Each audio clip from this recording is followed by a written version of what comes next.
Mais nazaki pour ça la émission très correctement. Mais na pas page té ba blog sous. Donc Karine a sollicité ngai a ebisinga que non au moins ngo sala musano o chango pen internet. Mais ba page to za ba page mususu ezara très important pour na ba promotion.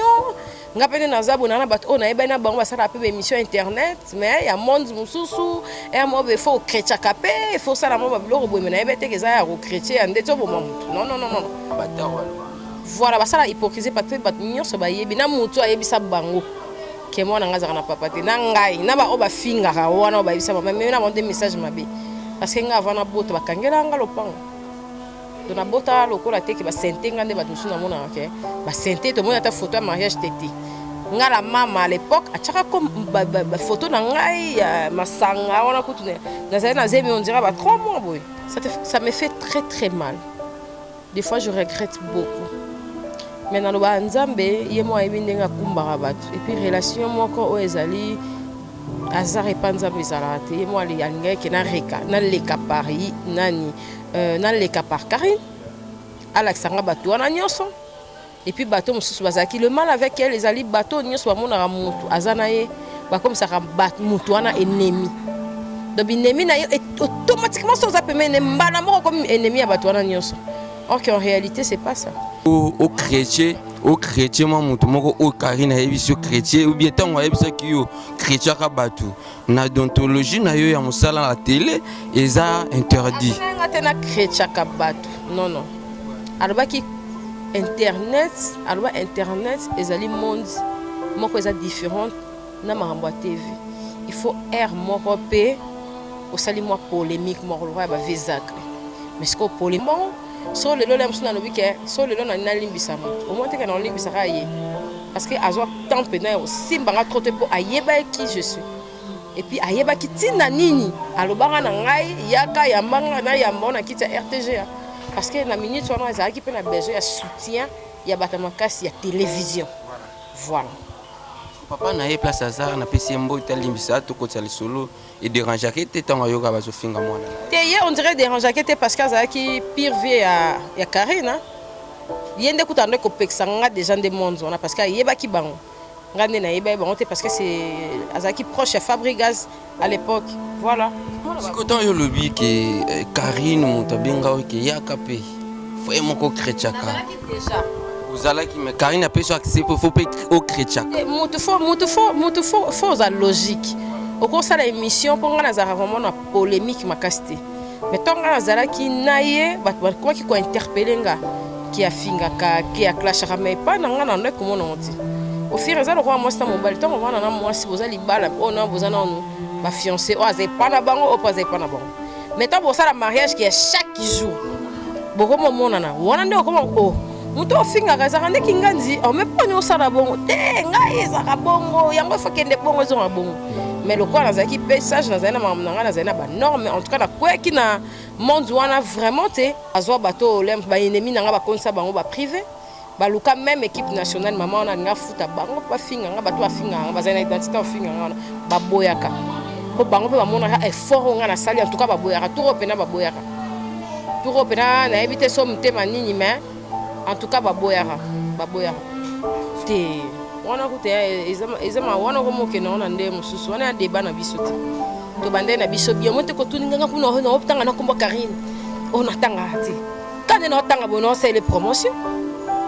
ya tanga nga ki peka mais nga pona mona ye na ibna lo bakenga na lâche tenga na otanga kombo normal et puis na explication aussi ça Karine moko explication normale et puis correcte na ndenga na yebeli na classe yo siko monisco elo nga na boyela internet yango okomo memanga kaka posala soki non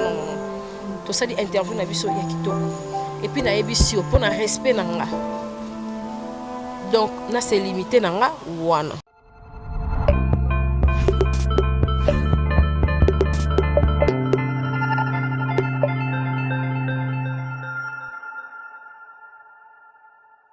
Cynthia Kabashi, bonjour. Bonjour papa nanga. Merci na nengo accordé biso moi parole lelo to solo to yeba yo quand même Cynthia Kabashi. Bonne santé d'abord. Oui, santé très correcte par la grâce de Dieu. Tout ça là effort pour Hermo Monio Munene, Hermo Kiti, maintenant ça l'effort vraiment ya okita mon pied. vita inanga dans l'inga vraiment ya monene makasi te po et ça la kitoko te mais makambo ce qui est bien. C'est ka parce question nanga liboso ezali biso toyebi na télévision. Personnellement nayebi na télévision na ki fanatique non na télé. Quelle est la différence oyo sali entre télévision na internet oyo ou adoré? La télévision ezali monde moko très logique et puis très différent na internet parce qu'internet aujourd'hui vraiment bato auto éviter. Par rapport à TV, TV tu as bato auto éviter mais mingi eza bato auto ébi.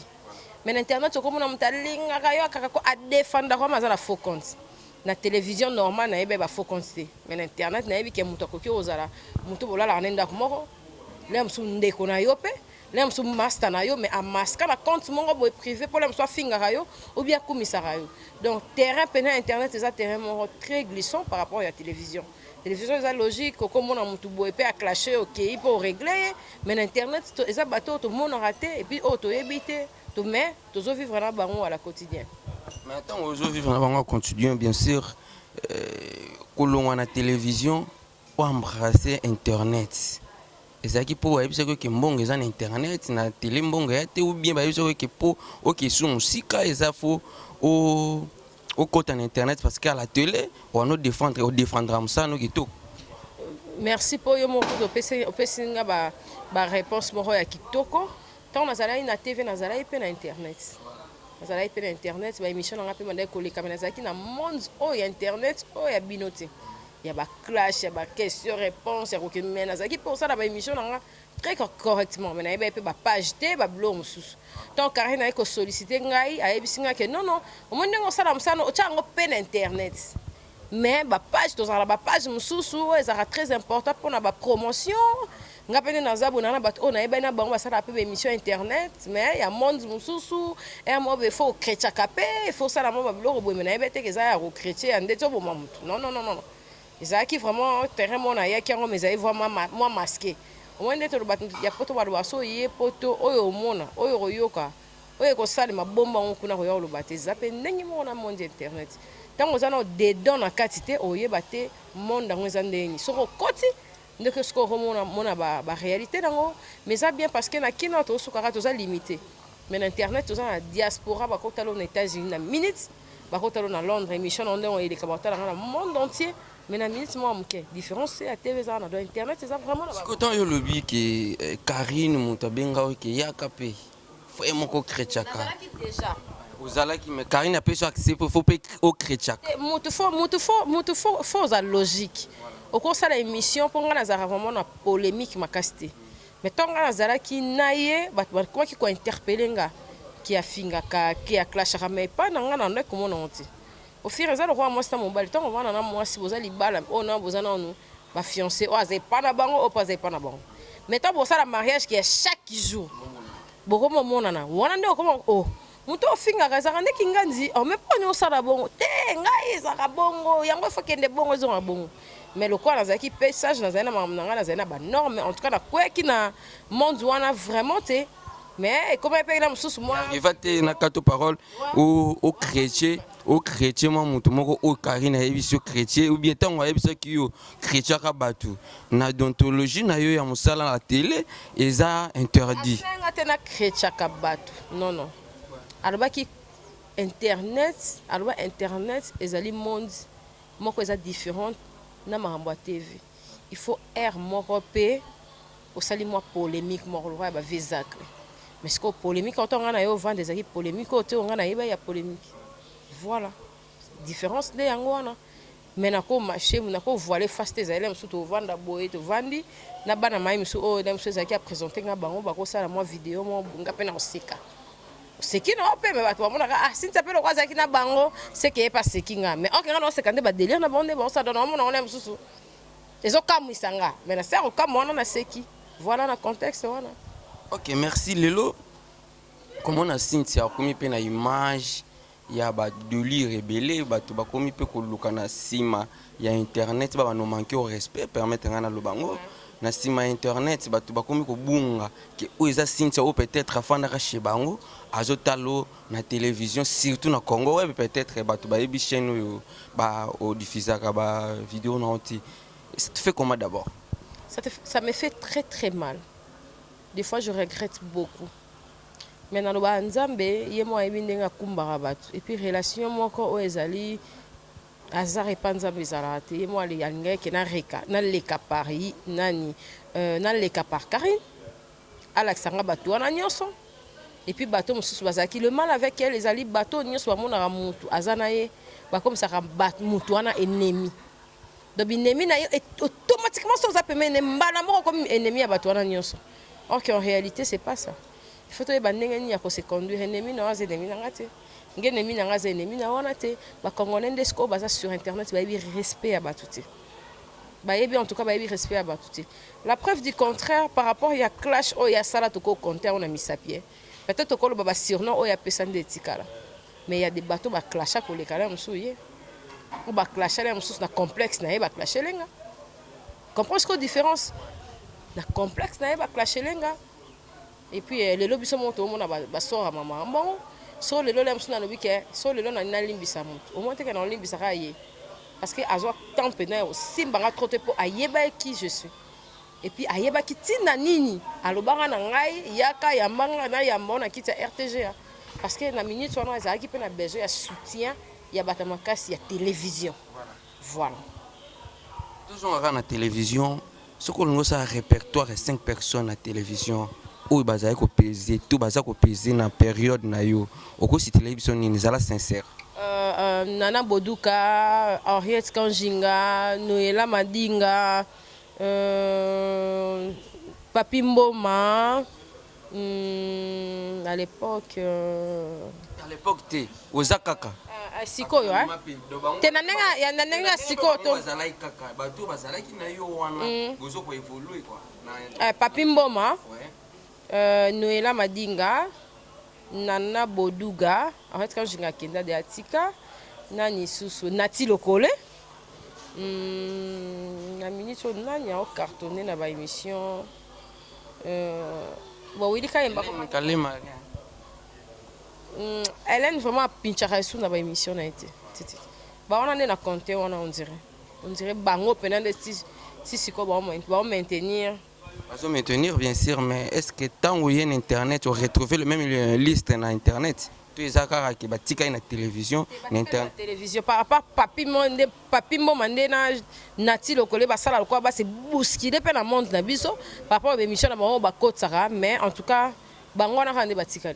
Bango ba koti pe na ba délire. Te ba koti te, bango ba koti te. Ceux qui ont dit loba sur Cynthia, le loba tu vas ngapi ba ye ba Cynthia zaka mariée, aza fiancée, aza femme libre to koye ba moi identité na. Identité na nga nazali fille mère. Nana ma petite fille Doxa Deo au Batnyos Baebi. La fille la plus kofinga sur internet c'est ma fille. Oh ba mona été Baebi était et là par la grâce de Dieu les femmes tournaient peu bien, à colis peu bien et Naza fiancée mais Naza petite amie. Voilà. Raison ni ba finga la moi na innocente na maman internet to na za innocente na télé. Très baeba que point faible na nga maman eza mwana. De fois ba attaquer nga. Yo mo etala ki na. Non ba etala mwana te so eza na mwana na etala te eza ne mwana. So na etala ki yo ngo yeba isi. Ndeto yeba bana ba fali. Ndeto yeba bana ba fere ngana na bimisa mwana nga te. Est-ce que raison ni ba finga tant ba finga mwana na ba finga kanini? Ko iswaka. Mwana zanga papa. Basala hypocrisie. Apa bataro wala. Voilà, basala hypocrisie parce que bat nyonso ba yebi na mutu ayebisa bango. Ke mwana ngazaka na papa te na ngai na ba oba finga ka wana oba yebisa mama mais na monde message mabe. Parce que nga avana bota bakangela nga lopango. Dona bota lokola te ke ba sentenga nde batusu na mona ke. Ba sente to mona ta photo ya mariage tété. Nga la maman à l'époque a tchaka comme photo na ngai masanga wana kutune. Na za na zemi on dirait ba 3 mois boy. Et circula sur internet. Batu na Binez na Jazz Kavulu. Batu wana nde ba yaka na garçon plaisir. Batu nde ba yaka na vraiment na prédote na bango wana. Binez, Jazz Kavulu na garçon plaisir. Je suis l'enfant ce qui mambo na bi ke bana ba moi mémoire fragile. Bon, et dérangé de rien du tout hein. Parce que ça n'a pas ba créer bango moko. Alors tout na nga maman, non. Et ça ba maman quel âge? 3 ans. 3 ans non bébé, abandi ko finge trop tôt. Azaki na une année. nde babanda ye mpena baclash wana. Papa na ye place aza na pesi mbo italimbisa tokotisa lisolo et dérangeaki te ntango ayoka bazofinga mwana na te ye on dirait dérangeaki te parce que azalaki pire vie ya Karine ye nde kuta nde kopekisa nga déjà nde monde wana parce que ayebaki bango nga nde nayeba bango te parce que c'est azalaki proche ya Fabrigaz à l'époque voilà. C'était le nom. Non non non. C'est important. Privé nanga. Merci beaucoup de ça continuer. Lelo ozalaki na site moko o ezalaki ko évoluer okomaki na 18 000 abonnés. Moi je me disais parmi ba filles bazo buna na internet yo ozala ta troisième. Tozana na lobby parmi ba sœurs bazo buna na internet bo zo rapena mbonga YouTube ozali ko bunda na ono yebisa même place ozali ko monto bandoko mona ngai subitement to fandi to lamuki boye balobi ki ba détourner au site. Est-ce que site yango ezaka ya yo to ezaki muta confier ki yo mais quand na ko éclaircir bateau bete ba yebaka bali il faut oyeba ke congolais za motema mabe so lingo yeba congolais za motema mabe po niveau okeka na site yango beti réflexion TV so otali depuis nga na longwa ti lelo yo mo mi pesa réponse ba po ni ba sala site ya bo eza motema mabe eza lo wa yo bengi ngati obi combien de personnes na minute bo nga na loba ba pe ba yeba na bo menga na poni ka yo makile simbi kaka tina nde no ya vanda omona ba na site nga pena sa na boy obi combien de personnes pe ba la kanga ba sela nga ba site na boya mais donc fallon no wana fanda na allemand a contacter nga eloko ya et ça là que na PC confiance parce que abaki asa partenaire ya Chabani Record or que zaki lokuta relation ni boaki nango yo na madame Fallon relation te alukanga à travers bato azwanga tanga zwinga se présenter dans un apparenté na bakari mais ngai na sola mingi na yana avocat et tout ngana binono nakoki ko imaginer te bako comme na ba point to ko comme na ma bête na ba point ke ba trikenga en tout cas ngana zana na mutu te na pesa ki confiance a bisinga na chas kombo nini il faut na chamel nanga pour eza na protection na yo talaka ngana na Jordan kambala te pona yeba ke som ta che men na ende yem ta automatiquement ouais et là on a zoé nga yango na tona comme na 19 000 abonnés atindela nga le cousin son mari on ezaki le petit on dit tu dois travailler na ye na zola qui c'est avec amour to kota na ba parler du peuple na la qui sera ebatu na la qui c'est na bima pena nyanga la kata et après basalanga il y a eu des bateaux ba sepela nango bazwa bateau olem ba ennemi nanga ba konsa bango ba privé baluka même équipe nationale maman on a nga futa bango ba finga nga bateau ba finga nga bazana identité finga nga ba boyaka po bango pe ba mona effort nga na sali en tout cas ba boyaka tout repena ba boyaka tout repena na éviter somme te manini mais en tout cas ba boyaka autant le lot va changer combo ya site va changer makambo nyonso au reprendre site le lot otie capacité pourquoi ka ko tena combo na yo pona la sabatu ke eza ko sa ila mutu site te ndepesa sa mutu autorité eza mbongo te eza mabete mais eza la personne de site qui compte ngai nde batu balanda eza ni batu a poto ni soki ndenge nini te ba invité balanda ndengai batu bazali ko s'abonner pona ngai zaiti pona mama na Fallon non batu bazali ko s'abonner pona musala na ngai parce que batu belé pe ba makambo ngo ikomi ko yape trop tout le monde a qui Karine Mokonzi au présent au lobby qui oso reconnaître azaki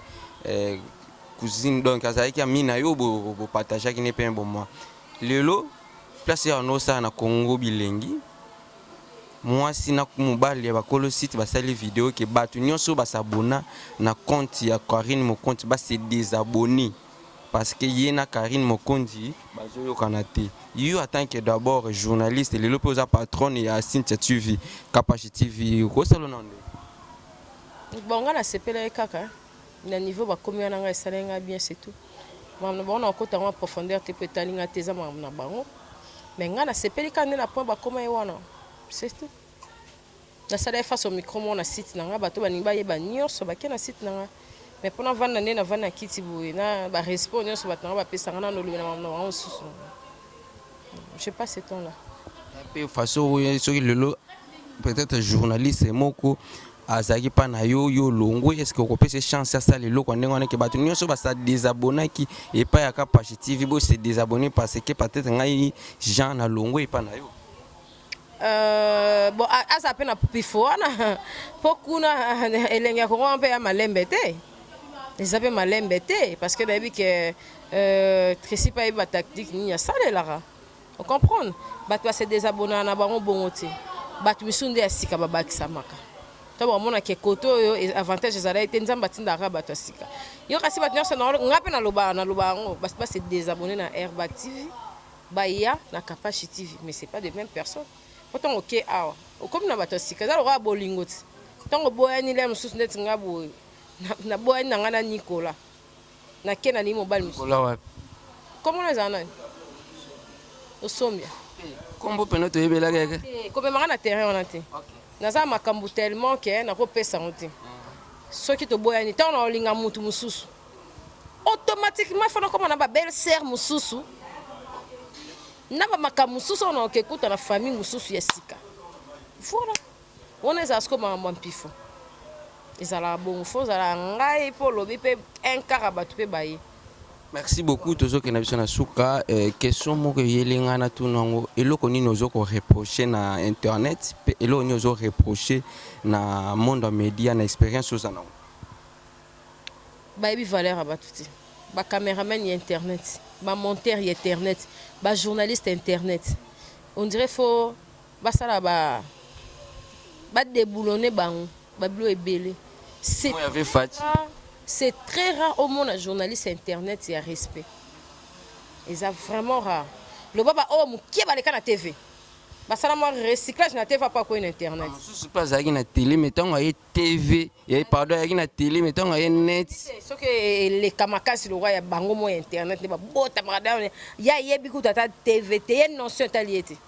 Yeka sintsaka pa shomoni komba mutu na yobi combien de combat bato temanga na nga sage nde na raté mais na basa ba commentaire na biso mona ke ye ko tatanga komono te ba bossa na ke ye cauchemar ne zanga bo ye pena de cauchemar na ezala ndenga pour la seule mutu a répondre zanga la seule mutu o fi wana kota mamne zanga mais ce qu'on soit ba faux compte na ba ye koto basala lokola ke basala lokola ba dribbler biso on dirait biso to mona page na été on dirait biso to yeba mambolé kana mokilité. Voilà, en tout cas, il faut manière considérée. Ce que mais on permet de tout le déranger. La minute sur tu as un monde mon hasard. Donc, mais ça permet une minute peut-être qu'on appelle surprise, mais ce qu'on peut c'est qu'à t'emboîter et qu'on bungi ça makamunio sur les bébés. Et ça permet. Té, on a nos livres. À côté. Oui. Ah, il y a un plateau, on peut s'emboîter. Mais à moi aussi. Té. So moi je suis communiqué banga kuna kasa Nicolas Nicolas mon conduit un simple caméraman hein non mutu bona na vandi bona pesa nga yo pena interview bien bolingo bebisa iza ko bebisa te azapende ko ye mutu sengi ngabite newman na yebike yo mutu ya sinti yebike ngondo pesa nga chance yebise nga zala libre te wana te oyebi ba petso ba to sala nga ba 18500 émissions sur internet yo yebi honte mais ce qui façon pas lingi façon soigner alo bananga. Pas question de monter à ma permet dans l'émission. Là vraiment je jure devant Dieu. Pardon. L'exception est Martinez. Il y a l'exception est Martinez Tondo. Kaka yem na ko permettre à permettre. Même ba émission ya bana basi na rolekate. Ngam na émission. Même ba émission ya bana basi nga na rolekate. Même ba émission ya bana basi na lobango. Yo témoin moi si ya TV na oya comme le no rappelé et les autres moi si dans le bango et pas na yo moi si ya internet abenga na sala émission na ko sala te na oya te na le bango na 12 ya wenge na ligne wasuka moi si ya internet oh tout ça la débat oh na yambo en tout cas permettre na oya te on a réalisé une émission na yoté mais malheureusement en relation il y a moi c'est internet tout ça hors caméra pour na ebi valeur nanga place na wuti na ndenge na ye lokwa na kabona na muto bande ko clasher nga sur ye bazon c'est lango nerf nanga na respect nanga nazu ba bavure trop nazu ba légèreté les insultes niveau ngana comme je te dis toi tu es mon frère l'internet ba bana vantar na accès sous vantar en fois 10 niveau ngana comme eza passe ba film sous ya internet chance ezalaka nango mpona moto nyonso akozonga ne classe asoriente na ndenge na ye amata mais place nga nakomi eza mpasi bato baklashaka bato bakoma sikoyo ya lokola mission na ngai eza accompli te eza accompli te amona ngai nani incapable wana mpe naza ata die merci nabi amona ngai incapable te amona mpo na nga poni yo osalaka pourquoi yo osalaka ke soki oyambi invité soki okoyambi invité opesa su chance wana te journaliste mosusu ayamba te so nayambi invité na ndeni na comprendre te par exemple lelo oyambaki wata bato baotala émission na yo otiki maloba na pa wata ke non moni après ngai motu mosusu asala émission na yo te wana kuta ezama wana komokena wana nde mosusu wana ya débat na biso te to bande na biso bien mo te ko tuninga kuna na optanga na komba Karine ona tanga te kane na otanga bono sa ile promotion ya tanga nga kipeka peka mais nga pona mona ye na loba kenga na lâche tenga na otanga kombo normal et puis na explication aussi ça Karine Mokonzi explication normale et puis correcte na ndenga na yebeli na classe yo siko monisco elo nga na boyela internet yango okomo memanga kaka posala soki non to sali interview na biso ya kitoko et puis na yebisio pour na respect na nga donc na c'est limité na nga wana ok to susi na biso na suka mais l'affaire ya Zemi lisolo ya Zemi soki pe to beti yango te ekozala kaka ndie mission na nga ezalaka non accompli betela biso nano yo moko nano expliquer biso Zemi lisolo ya Zemi wana yo yebi yango kolekanga eza na émission moko dirait ya Vincent la fille là clashanga Ernioso on a un temps na été Natala a été na été c'est l'ami à Mutsoto Betili so na yem ta présentanga bangonio soana et tout je sais pas si elle avait dit ça dans contexte m'a présenté au Batebele ah oui a présenté à Batebele je peux baza bato mabete neti ba juvénal ba batamabete juvénal ba batamabete kaka juvénal après ça contact ya boss mon côté Willy Musheni et kingandi eza ko pona boss respect à considération ya mutu nga des fois ça na pété ba plan na blocage juvénal et mon pena ko déborder na langage mais ayeb sanga le monter o chokanga alobaka excusez ngai major so lem sona lobema be eza internet à part kai mais le reste non on dirait le soir Zemi et bon Zemi wa kenda na sima Zemi akenda na sima te ya tanga kombo na ngate so émission pena etambola botindeli na tanga ka kombo na ete na loba masolo na yete na leka be mission na nga na salaka effort na tanga kombo ya mwana mwasi wana te donc à rectifier je respecte beaucoup Myriam Jaël Lichoté et talinga te yo no tani kombo na ye na tana ete je respecte beaucoup Myriam ce qui n'a bon na évité tout tika non pour solo na Myriam te que tonton fidèle donc non on a mamna baon de mamna baon on ça vraiment très attention nango et puis na respect nanga na kota on te pose na kota on na ligne asuka je respecte ma famille et puis bato ne pas considérer nga na zana temps kota mamna baon te son na règle qui glodi na tresipo bazaka même bat nanga la preuve du contraire bayambanga na ndako na baon la benga bon pe na anniversaire ba nanga e chokanga ke bat ba finga mona nga ba bazaki ya on a sopi na lobele bon pe na nenga mabete so landi face au micro na nga wana au contraire na pesa ki glodi conseil katika na e parce que ça vie de famille ba etala rangote et puis on dirait ba yoka ki mais la fille là en tout cas na loba communauté na bi ma ramnote donc très zala vraiment bomba pena mamna yo et puis tala eta na ozali so za maman comme na ba mi balé tala pena vie na yo lobela mam na yo parce que na moto atinda ofinga nga wana en tout cas je ne crois pas que tu sais quoi tombola sou nord afongola nord na pour na ofinga nga bango suza bango yo bota ka susu tetonde mais na bota na ndaka libala biso so to abasi to sala ya mba liboso nana baleki na ngai nana leki na ngai irsila mona soki ba sentenga pour mi balé so ba yeka ba prétodenga ba kanganga lupango yo bota ka bon sang au raisonnar nga na libata te dans sa fille qui il faut se respecter dans un normal quand peut te faire déjà se préparer en conséquence dans moi si anzela te na vélo te na moto te o mutu so akiti muso amati non je dois me respecter so na bota na banga batuti en plus biso ba sa valeur bo so ni to lancer Zemi na TVT to mi bomba nga so na Zemi na kima na bota na mwana nga batu misuku ba ebiteke na boti eza bongo moi si faut en respect muto aloba mamnote ko loba mamnote non mona kana page nanga diwa loba nanga tonto fidèle zemi en tout cas c'est pas important tonto fidèle ngo yebiete na yebiete il internet siko ya wana place ba benga ngo eza église te yo lukosa ba recherche yo ba mais c'est fidèle azanani est-ce que yo na parcours na yo pasana mais c'est nga nazala ba biloko wana te nazala pa nalandaki janvier on dirait tandis le baba kenda na Yvette ne on dirait et pas tonton fidèle en camarade ceux qui na landela on peut bien mais on dirait na yoka inde bongo mais elle la fille là je sais pas si elle a raisonné à nini moi je prie il faut faire très attention dans mutu o alobara communauté nazakana ba batu so ba yebi na tindela même ba message ke boy bisaye na calculer été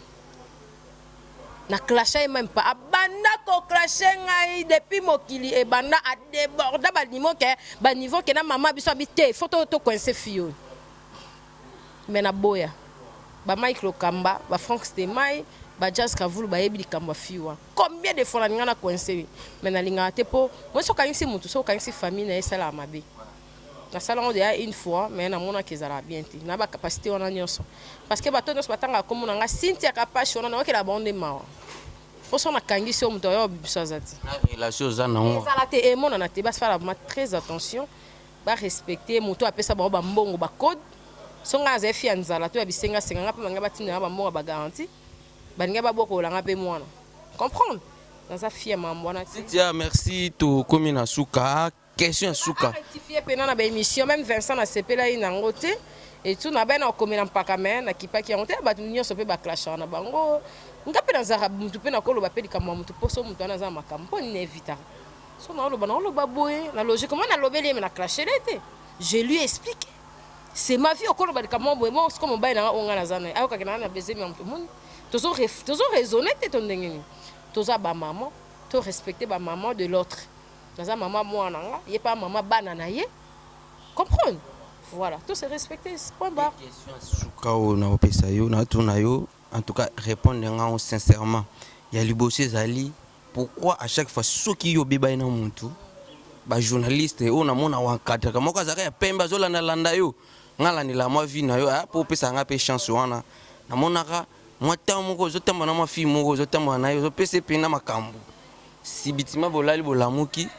akomi et pas ya Karine Mokonzi akomi ni pena enfant chéri à Karine Mokonzi nga na kananga ba mona nga peti atana tangi kombo ba okangisa ndeni on prend beki donc na pesi pe mboti sekezali beki donc nga ebele na sima na homme un bon moment to monio akomi na des petites filles mo ba on atanga te poto fula bango na niveau na bazate question wana plus le lot toza na période ya CAN na ebiki oza femme congolaise toujours moi chance ya kokende pe CAN Égypte 2019 moi liloba pona ba joueur na biso oyo baza ko participer na CAN na Égypte. Non, préféré na répondre na question eza vraiment kitoko ya CAN Égypte wana musu eza ba les passer et merci en tout cas oh liboso na répondre on te. OK d'accord. Naza attends. Vous allez libre. Voilà. CAN na biso Chancel Mbemba oh ya biso motema to kontara tour ya gaga o biso to kontara et puis ba joueur nyonso na mona 19 mois pas bete na sukana et ça la biso plaisir mais ça bomba za makasi ngani dirait ba pesi le meilleur na bango te premier match 2-0 stress ezala makasi pona Congo chef de l'état tayela biso likambo to lembi ba biloko to mona ba caméra libande filma ki batu libanda bat balongwe awa ba ke kuna pa ba libanda batala match te en tout cas mokonza mboka tayela biso mambo nga vraiment na presse congolaise ya Congo web tayela biso likambo pona sport na biso ba joueur na biso fait bazala bien bazala traiter bien ka libanda te ata na kati na Congo ba obeta bien na yebi ke baza vraiment ba meilleur baza vraiment ba meilleur ngana ningi pela to ba nga kuna liara ne mo ambale sinon nga vraiment ba ke na tina suka to pesa ba chance Égypte eza lola te bazara na makolo ndeti biso ba obeta bien et puis to sepela na nyonso et puis merci na yo to pesa nga micro bongo ba départ ya ba musicien belé pas wata 8 mbala moko pas Fabrigas liste ezobima chaque jour na danseur na pesi mbote seka zale miyebi na tanga kombote alongwe lobi abisinga masa na salle orchestre mama yo zali aux experts na kopo yo ba wana ba mi na benga na clair na mona benga ba musicien internet micro na caméra comme internet bon ba journal ba journaliste internet et après quoi ba mission internet tout à la bon rato et ba place ba ok c'est tout hein bonne chance dans mon nyonso pesa mbote muto lingaka wana pena spécial kaka libango eza na compte na nga pesa ka mbote tangi pena komone muto yo pena o sepelaka ni makaso pesa ka mbote azala mwasi azala mobali mais na opefera za mobali o pesa ka mbote azala mobali ko yo za mwasi ye azala ya mobali pesa mbote tangi kombo na ye na lobiteke mobali na yo mais azala ka mobali pesa kombo tangi kombo na ye après on continue la dédicace no do wana ya dédicace nga na simba il y a punition hein. Mobali Chancel Mbemba la passion beauté donc dans mon thème a beaucoup de valeur et puis beaucoup de considération obenganga te na mono te en tout cas expérience ya vie la kisanga etikalanga et puis ça là que nazala lelo place na trébiché te nazala toujours meilleur voilà merci Irsila Kaili Kapache petite sœur nanga cadette na biso ya famille on na kolisi avant da toujours nanga ti le romi mwasi et merci pour la considération na bota ozala melanga biloko na ngaliema otala moi na ngaso na kende ba reportage le lobat ba mona ra ke leki na wana bota mana ngaliema bo finga na futa $2300 cash et puis mututa futelanga yekuta boti na kimbanza 25000 mwana bakanga ino hôpital fallait mamoliva nga moko batemo bazali nga moko eza pe ya cotisation te nga moko merci na Irsila aida nga makasi na bota na pota zara dans leki nga défendre nga alinga kuta simba lisangu bato bayebi me na boyaka tela ko te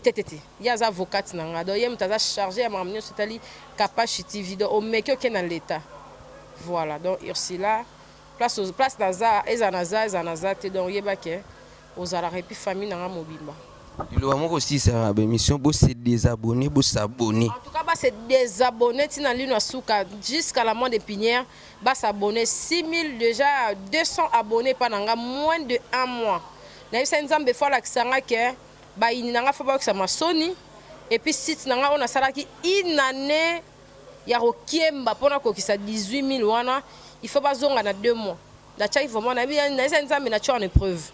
donc on a déjà que presque 1 mois donc déjà c'est à 6000 donc 7000 donc dans 2 mois on va récupérer tout. Merci beaucoup. Merci beaucoup vraiment. Ils ont regardé mon remercier. Merci même.